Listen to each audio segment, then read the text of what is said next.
আম মেলায় অভিনব কায়দায় আম কেটে তার মধ্যে বিভিন্ন মিষ্টান্ন দিয়ে আধিকারিকদের খাওয়ালেন ইংরেজবাজার পৌরসভার চেয়ারম্যান কৃষ্ণেন্দু নারায়ণ চৌধুরী। এছাড়া উপস্থিত ছিলেন কাউন্সিলর শুভময় বসু সহ অন্যান্য আধিকারিকরা। বৃহস্পতিবার বিকেলে মালদা কলেজ ময়দানে আনুষ্ঠানিকভাবে উদ্বোধন করা হয় শ্রী শ্রী শ্রী আম মেলার। এদিন আম মেলা ঘোরার পাশাপাশি আম এবং মিষ্টান্ন দিয়ে নতুন ধরনের খাবার করে দেখান কৃষ্ণেন্দু বাবু।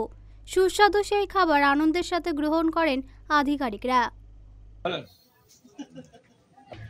সুস্বাদু ফল আকবর এটা পছন্দ করতেন।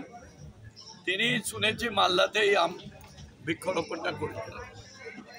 এখন এটা আমটা সারা পৃথিবীতেই হচ্ছে। মালদার আম ভালো বলে একটা সময় আমি যখন এই দপ্তরের মন্ত্রী তখন CISSকে নিয়েছেন, central institute of tropical horticulture, তারা অনেক টেকনোলজি অ্যাপ্লাই করে প্রচুর আম গাছ লাগিয়েছে মালদায়। এবং আমের আবার মেডিসিনাল গুণও আছে, সেই গুণগুলো কাজে লাগবে। আর আমার লোককে এনজয় করবে, আম খাবে, মজার ব্যাপার। এই যে দেখলেন আমি কেটে কেটে খালাম সব কি